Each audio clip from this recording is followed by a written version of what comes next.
बोलिए सतगुरुदेव की जय। साहेब कोटि आचारी एक विचारी तो न सर भरे होए। ये दादू दयाल जी की वाणी है। दादू दयाल बड़े उच्च कोटि के संत हुए हैं और साहब के डेडिकेट फॉलोअर हैं। दादू जी की वाणियां काफी प्रसिद्ध है। 1601 से 1660 तक जन्म स्थान अहमदाबाद गुजरात, सत्संग स्थान नारायण नगर और वरुणा की पहाड़ी राजपूताना में, जाति गुजराती ब्राह्मण, दादू पंथियों के अनुसार धनिया लोग बाद अनुसार, आश्रम ग्रस्त गुरु परम पुरुष एक बूढ़े साधु के वेश में। वाह साहब, यह अकबर बादशाह के सहकालीन थे जो उनमें बड़ी श्रद्धा रखता था। इनकी क्षमा और दया का अंग इतना बड़ा था कि लोग दादू दयाल के नाम से पुकारते थे। वाह, इनके मत के 52 प्रसिद्ध अखाड़े राजपूताना, मारवाड़, पंजाब, गुजरात और आदि देशों में हैं। इस पंथ में 2 प्रकार के साधु हैं, एक भेषधारी विरक्त जो गेरुआ वस्त्र पहनते हैं, दूसरे नागा जो सफ़ेद कपड़े पहनते हैं और लेन देन, खेती, नौकरी, वैदिक आदि व्यवहार करते हैं। पूरा जीवन चरित्र दादू दयाल की वाणी भाग 1 में दिया है तथा संत महात्माओं के जीवन चरित्र संग्रह पुस्तक में चित्र सहित छपा है। दादू दयाल जी ने अद्भुत वाणियां बोली है। कोट आचारी, करोड़ों आचार करने वाले हो। एक विचारी तो न सरभर होए। अगर करोड़ों आचारी कौन है? जो आचार पर रहता है, ये खाना है, ये उठना है, इस समय उठना है, अच्छा है आचार। कहते आचार विचार ठीक होना चाहिए। आचारी सब जग भरिया, विचारी बुढ़ला को। साहब ने विचार पर बहुत शब्द कहे। विचार विवेक का अंग है। विचार करने वाला आदमी बड़ा सक्षम होता है, वो पाप नहीं कर पाएगा। तू देख विचार, साहब ने भी वाणी में विचार को स्थापित किया। सहज विचार सुख में रहे, दादू बड़ा बमेक। वाह, उसमें विवेक को बमेक कह दिया। जैसे यहाँ अपना जम्मू कश्मीर में लोग हिंदी को थोड़ा सा परिवर्तित करके बोलते हैं, इस तरह साधुकड़ी वाणी में भी ऐसा ही है। मन इंद्री पर से नहीं, अंतर राखे एक। वाह, अंतर राखे एक। मन और इंद्रियों के कहने पर नहीं चलना, ये आपको खाक में मिलाएगी। 5 सखी पीहू क्यों करता है, भोजन चाहत न्यारी न्यारी। अक्सर मैं एक उदाहरण देता हूँ। एक इंद्री के कारण मछली मर जाती है, जिह्वा उसकी तेज है। जानती है ऊपर खड़ा हुआ आदमी कांटा डाला है, मुझे पकड़ना चाहता है। मछली की आंख बड़ी तेज होती है, वो जल में रहकर ऊपर की पूरी गतिविधियों को देखती है। उसको पता है ये मुझे पकड़ने के लिए आदमी खड़ा है, इसने डोर डाली है। पर जिह्वा इंद्री के कारण वो क्या करती है, सोचती है मैं साइड से खा के जल्दी निकल जाऊंगी। अरे बावरी, तू देख रही है, तुझे पकड़ने के लिए ऊपर खड़ा है। उसने 2 मुँह कांटा डाला हुआ है, जैसे मुंह ये मारती है कांटा फंस जाता है, वो जैसे खींचती और उसमें चला जाता है और तड़प तड़प कर जान देती है। एक इंद्री के कारण से मछली ने अपनी जान गंवा दी, मुंह के कारण।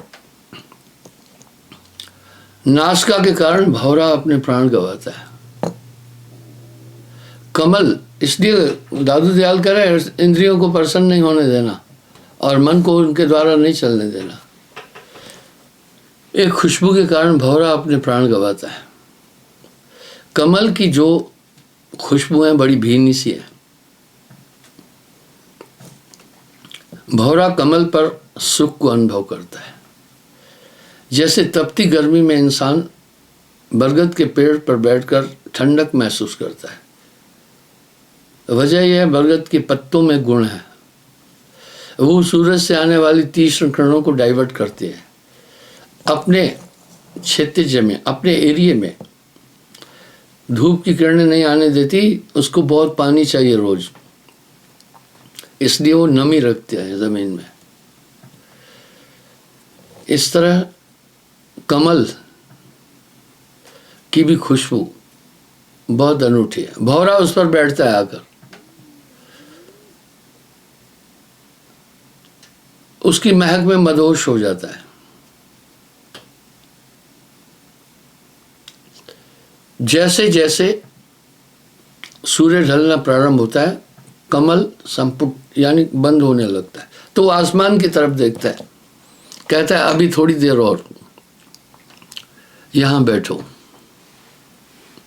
वो सुगंध में, लुभावनी सुगंध में विलीन हो जाता है। धीरे धीरे पत्ते बंद हो जाते हैं। अब वो बाहर नहीं निकल सकता, उसको ऑक्सीजन नहीं मिल पाता है। सुबह जब कमल पुनः विकसित होता है, वो मरा हुआ मिलता है। देखा, एक इंद्री का स्वाद, साहब ने इंद्रियों पर बहुत खूब कहा है। यहाँ दादू दयाल जी भी कह रहे हैं, मैं क्षमा चाहता हूँ। दादू नाम कबीर का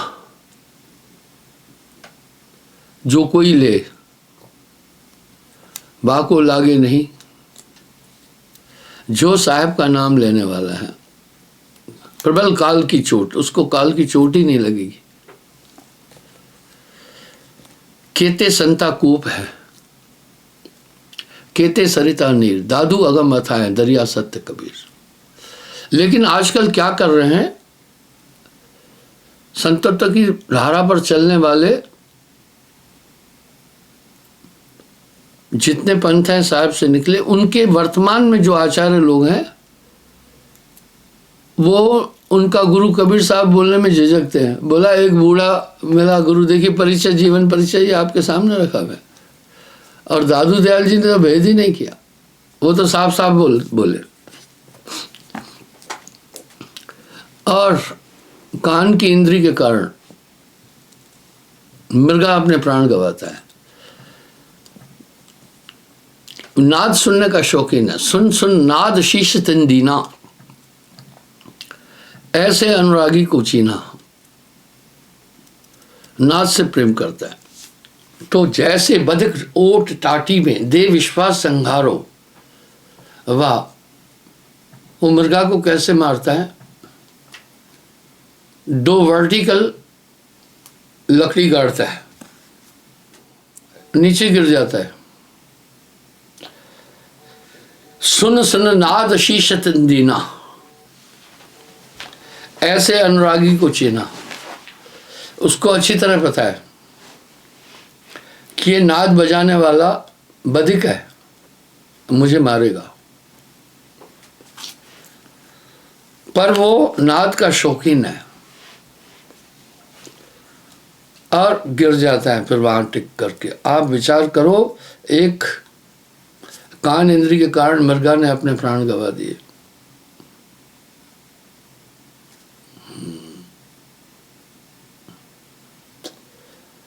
और शिशन इंद्री के कारण हाथी में बड़ा सेक्स है।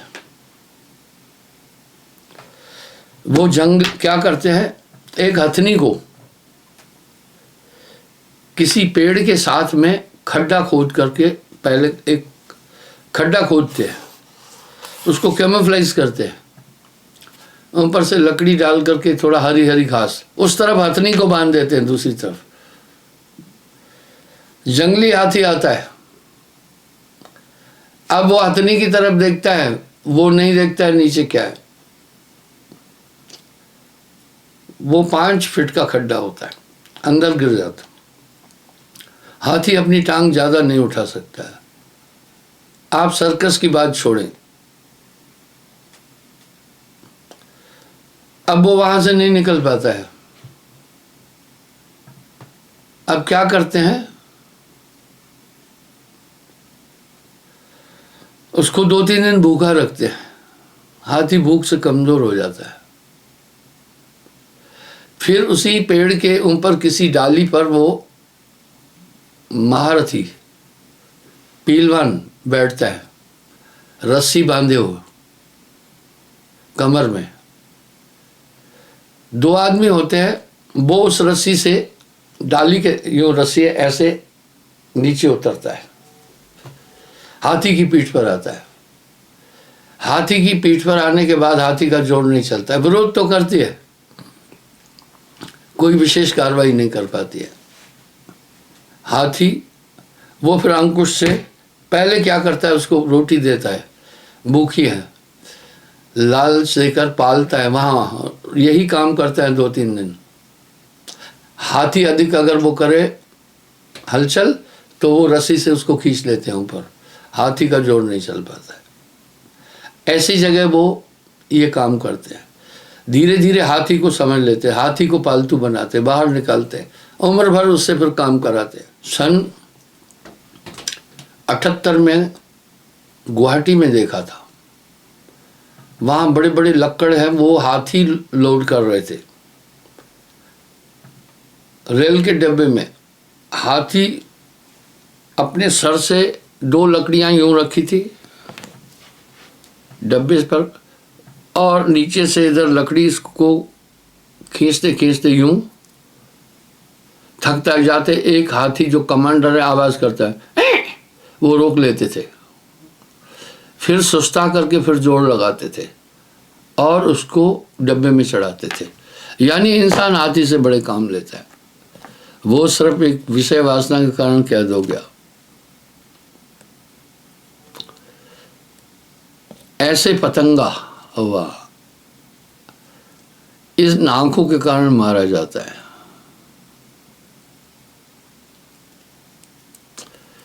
पतंगा दीपक को देखने का बड़ा प्रेम करता है।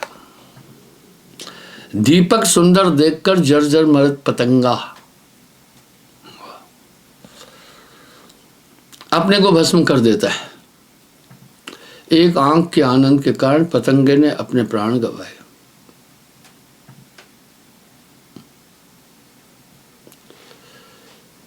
इसी तरह आप देखें, ये 5 सखी प्यूं प्यूं करते हैं, भोजन चाहत न्यारी न्यारी।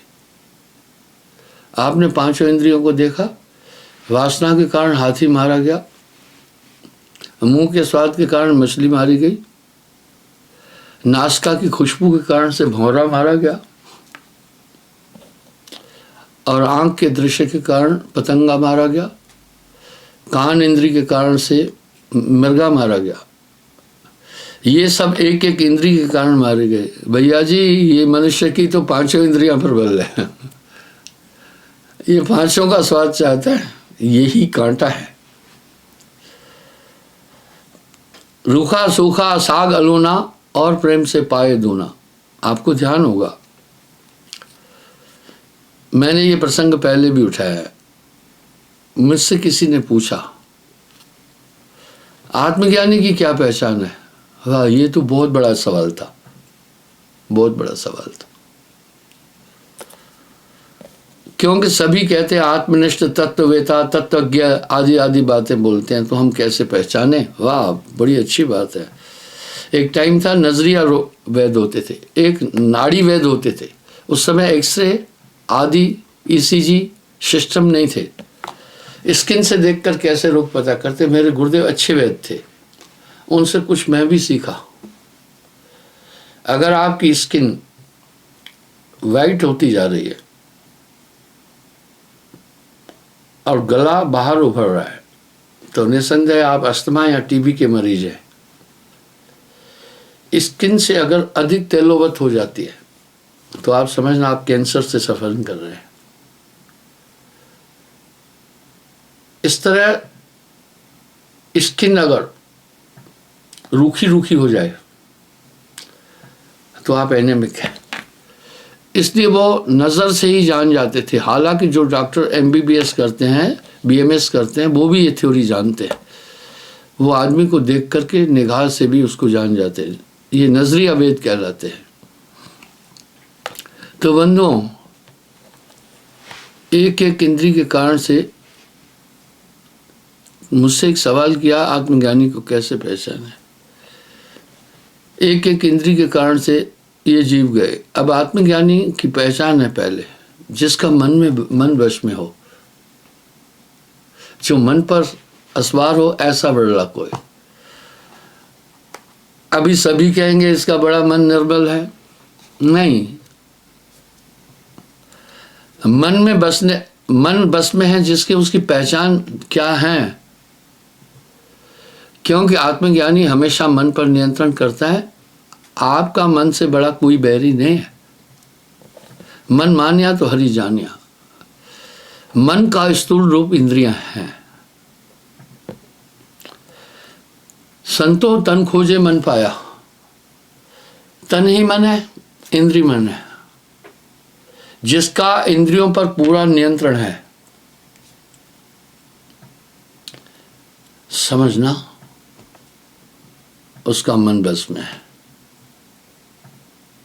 आपके शरीर की 5 कर्म इंद्रियां हैं, 5 ज्ञानेंद्रियां हैं। ध्यान रखिएगा, 4 अंतःकरण की सूक्ष्म इंद्रियां, उन पर भी नियंत्रण हो।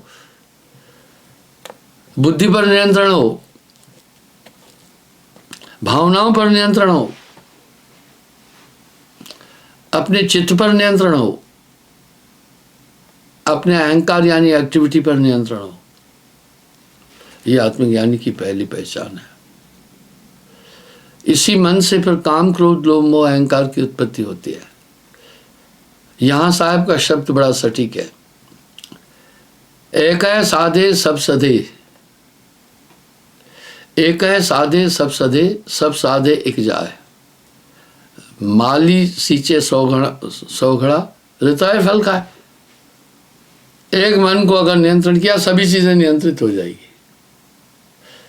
पहलवान क्या करता है, अखाड़े में जब लड़ता है, सबसे पहले हाथों को काबू करना चाहता है। वो जानता है अगला जो दाव लगाएगा हाथों से, फिर पैर, वाह वाह। इसी प्रकार से साहब के शब्दों में बहुत वजन है। संतो तन खोजे मन पाया। जब तन को खोजा तो मन ही मिला। इस तरह से वो मन को हिलने नहीं दे रहा है। क्यों नहीं हिलने दे रहा? अब एक आनंद में है वो। आत्मानंद सम कोई आनंद नहीं है। ऋग्वेद में आत्मानंद का एक उल्लेख है एक श्लोक में कि आत्मानंद, पहले तो आत्मानंद की व्याख्या के देखो कितनी अच्छी है। कह रहे सहस्त्र रति आनंद से भी ज्यादा आत्मानंद है। सहस्त्रारति आनंद, सहस्त्र कहते हैं 1000 को, रति कहते हैं सेक्स को। जो सेक्स का आनंद मिलता है उससे 1000 गुना ज्यादा आत्मा में आनंद है। आप देखते हैं रति आनंद के लिए आदमी पार्को में जाकर बच्चों से भी संभोग करता है, जबकि जानता है इसकी कठोर सजा है, लेकिन विवश होता है। काम प्रबल अति भयंकर महादारुण काल, गण गंधर्व यक्ष किन्नर सब हैं कीन बेहाल। बड़े बड़े धुरंधर इसके चपेट में आ गए। तो जब आदमी इस रति आनंद, इंद्रियों में से सबसे बड़ा आनंद वो है, उससे 1000 गुना जब आत्मा आनंद ज्यादा है, तो उसने व्याख्या थोड़ी गलत हो गई है। 1000 नहीं, अनंत गुना आत्मा आनंद। आत्मा आनंद सब कोई आनंद नहीं है। तो वो वहां से हटना नहीं चाहता है। वो जानता है कि आगे दलदल है, कीचड़ है इंद्रियों की, उसमें क्यों जाना है। मन न रंगाए जोगिया, रंगाए लिया कपड़ा। इसलिए वो मन पर सवार रहता है।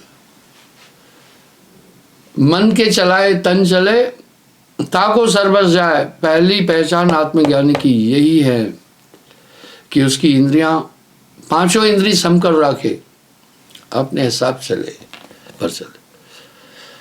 मन लोभी, साहब ने संग पर बहुत शब्द कहे। मन लोभी मन लालची, मन लोभी मन लालची, मन चंचल मन चोर। मन लोभी मन लालची, मन चंचल मन चोर, मन के मते न चलतू भाई, पलक पलक मन और। मन पर जो असवार है ऐसा विरला कोई। इसलिए बिना संपूर्ण चेतना के आदमी मन पर नियंत्रण नहीं कर सकता है। हमें प्रमाण मिलता है, बड़े बड़े हमारे पूर्वज ऋषि मुनि सबको मटिया मेट किया इस मन ने। मन के कहा है तन चले ताको सर बस जाए। आत्मज्ञानी की पहली ये पहचान है, क्योंकि जब मन के फिर 4 सूक्ष्म इंद्रियां भी काबू हो और इन्हीं से फिर काम क्रोध लोभ मोह अहंकार आदि ये पूरा प्रबल अविद्या का परिवारा खल कामादिक मोह अपारा, इन सबकी उत्पत्ति ही मन से होती है। ये मन आपका बैरी, इसी मन के अंदर आत्मा उलझी हुई है, मन के जाल में आत्मा उलझी है। लोग कहते भी तो है तकिया कलाम की तरह कि मन माया में फंसे हैं। अच्छा है आप ये शब्द तो उच्चारण कर रहे हैं, पर आप देखो ना मन और माया में कैसे फंसे हैं। कहनता नर बहुते मिले, गहनता मिला न कोई, वह कहनता बह जाने दे, वह कहनता बन वह जान दे, जो न गहनता हो। अब दादू दयाल जी भी यहाँ क्या कह रहे हैं पता है? मन इंद्री पर से नहीं, परसने का मतलब स्पर्श न करे। जब मन उस तरफ नहीं जाए, उस पंगु हो जाए। आपको मैं बताता हूँ क्या था। अक्सर मन को आप ताड़ना दें, अक्सर अकबर बीरबल के किस्से मशहूर है। अकबर बादशाह था, बीरबल बुद्धिमान था और अकबर की जान था बीरबल। पर कहीं कहीं अकबर में अपनी बादशाहत का गरूर था और बीरबल भी कम नहीं था। बीरबल को अपनी अकलमंदी का गरूर था। धनवान से अकल बुद्धिमान बड़ा होता है, तो कभी कभी उसको देश निकाला दे देता था चिढ़ करके। बीरबल बड़े तरीके से अपनी बात करने वाला आदमी था। वाणी तो अनमोल है, जो कोई जाने बोल, ये तराजू तोल कर तब तू बाहर खोल। तो एक बार अकबर ने बीरबल से पूछा, अक्सर उनके संवाद आते हैं, ज्ञान परिचर्चा में भी आते हैं। अकबर तेरी दाढ़ी में भी आग लग जाए, मेरी में भी आग लग जाए, पहले किसकी दाढ़ी बुझाओ, आग बुझाओगे? सवाल बड़ा कठिन है। क्या शैली थी बीरबल के पास, क्या शैली थी? बीरबल ने कहा आपकी। बीरबल ने क्या कहा? आपकी। पहले अपने में 2 हिस्से लगाकर। सीधी सीधी बात है, उसने कह दिया आप नहीं बुझाना है पहले पर शैली कैसी थी उसके पास? बोला आपकी, लेकिन पहले 2 हिस्से अपने में लगाकर। हो भैया, उसने सीधा सीधा कह दिया पहले अपनी। अगर सीधा यूं कहता था ना पहले अपनी, तो अकबर होना था नाराज। अकबर होना नाराज, तो कई बातों से नाराज होकर वो उसको देश निकाला दे देता था। एक बार ऐसे ही देश निकाला दे दिया, बीरबल को कहा जाओ 6 महीने नहीं आना इधर। बीरबल चला जाता था, स्वाभिमानी था बीरबल। पर बीरबल के बिना अकबर का काम नहीं चलता था। इसलिए बीरबल के साथ तो जैसे पति पत्नी शब्द जुड़ा है, अकबर बीरबल जुड़ा है। वो उदास हो गया बीरबल के बिना। उसने एक युक्ति अपनाई। एक बकरी थी, बोला ये बकरी जो 15 दिन अपने पास ले जाए, या 15 दिन बाद उसका वजन जो आज है उतना ही रहे, न कम में न बढ़े, उसको 500 मोहर देंगे। ये तो बड़ा मुश्किल था। बकरी खाने में बड़ी तेज है, दिन भर उसका मुंह चलता रहता है, वजन बढ़ेगा ही बकरी का जल्दी। अब ढंडोरा पीटने वाला ऐलान करता घूम रहा था, जो इस बकरी को ले, जितना आज वजन है 15 दिन बाद इतना ही हो, उसको 500 मोहरें देंगे। अब अगर वजन बढ़ गया या घट गया, जिसने बकरी रख ली वजन घट गया या बढ़ गया, उसको सजाए मौत देंगे। अब डर से कोई बकरी ले ही नहीं। वो ढंढोरा पीटते पीटते एक जगह पहुंचा, तो एक लोहार को उसने कहा, तू बकरी, वो लोहार के यहाँ छिपकर वेश बदल कर लोहा कूटता था, बीरबल। उसने बोला, बकरी लाओ, 500 मोहर जीतोगे। बोला, नाना भाई सूली पर कौन चढ़ेगा? बोला, नहीं चढ़ने दूंगा, मुझे पता है कैसे ठीक हो। भरोसा दिलाया। वो आया, ढूंढोरा पीटने वाले से कहा, भाई मुझे ये बकरी दे दो, 15 दिन बाद इसका वजन उतना ही मिलेगा आपको जितना आ जाए। सूचक ने कहा, सुनो लोहार, होश में बकरी लेना, अगर इसका वजन कम ज़्यादा हुआ तो तुम्हें मौत की सज़ा मिलेगी। उसने कहा, नहीं नहीं कोई बात नहीं है, मैं जानता हूँ क्या करना है, मुझे बकरी दे दो। बकरी दे दी गई। 15 दिन बाद बकरी ले गए और लोहार को भी दरबार में ले गए। कहा, भाई देखो, इस बकरी का वजन अगर कम हो गया तो भी तुम्हें मौत की सजा मिलेगी, ज़्यादा हुआ तो भी। अभी भी सोच। लोहार ने कहा, वजन बरोबर होगा। जब वजन तोला तो बरोबर था।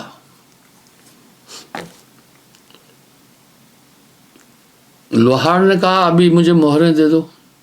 बोला, मोहरें तुम्हें बाद में दूंगा, पहले मुझे ये बताओ बीरबल कहाँ है? बोला, हुजूर मैं बीरबल को तो जानता नहीं।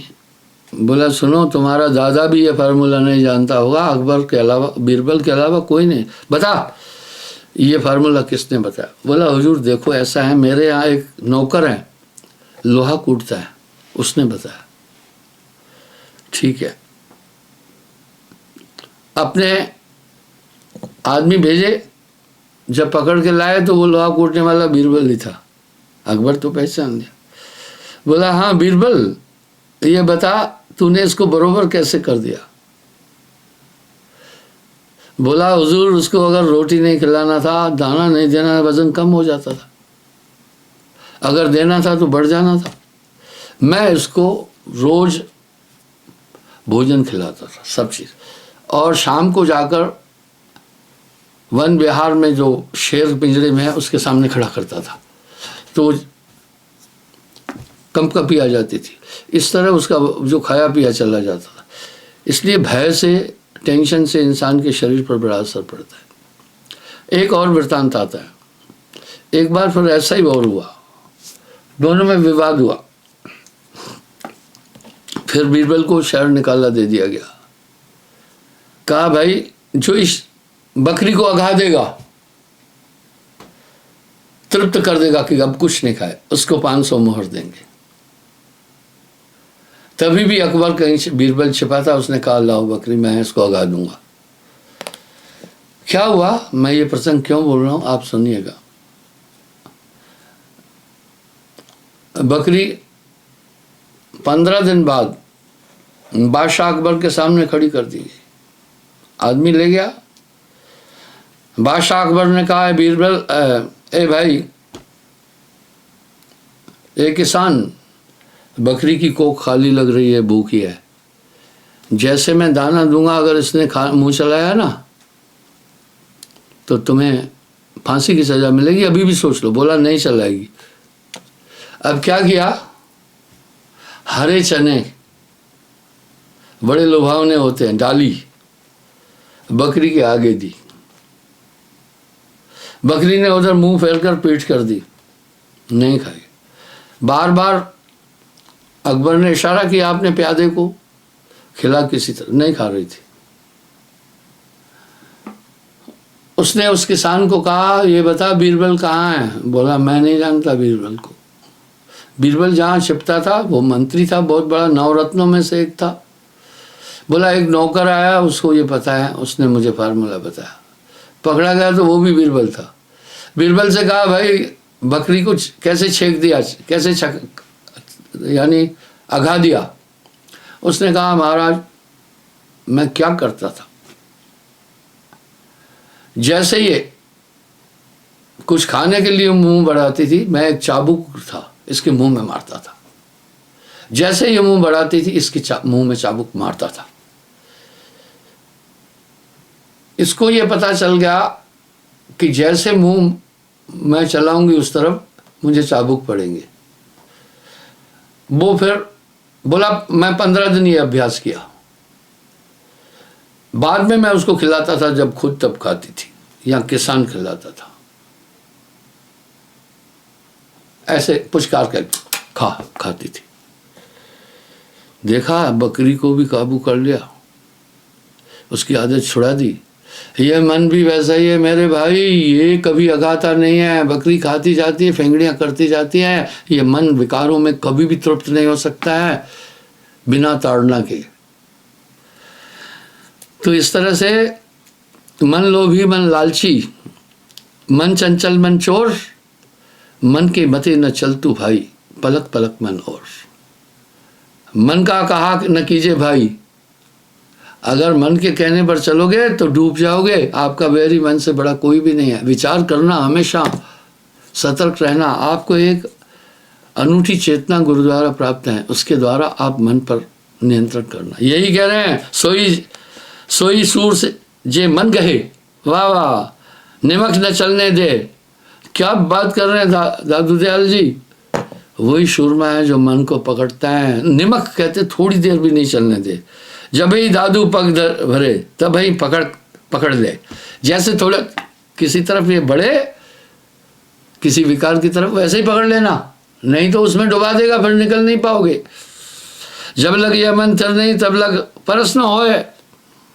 जब तक मन नियंत्रण नहीं है आप कुछ नहीं कर पाएंगे। इसको नियंत्रित करने का तरीका है। दादू मनवा थिर भया सहज मिलेगा सोए। वाह, तन थिर मन थिर वचन थिर, सुरत निरत थिर होए। कहे कबीर ता पल्क को कल्प न पावे कोई।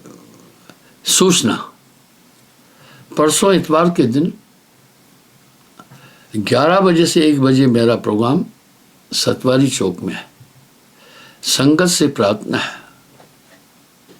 पहले वहां प्रोग्राम 1 बजे होता था, अब नहीं, दिन छोटा हो गया है, 11 से 1 बजे है, ताकि दूर दराज से आने वाले लोग भोजन छाजन खाकर गंतव्य तक पहुंच सके।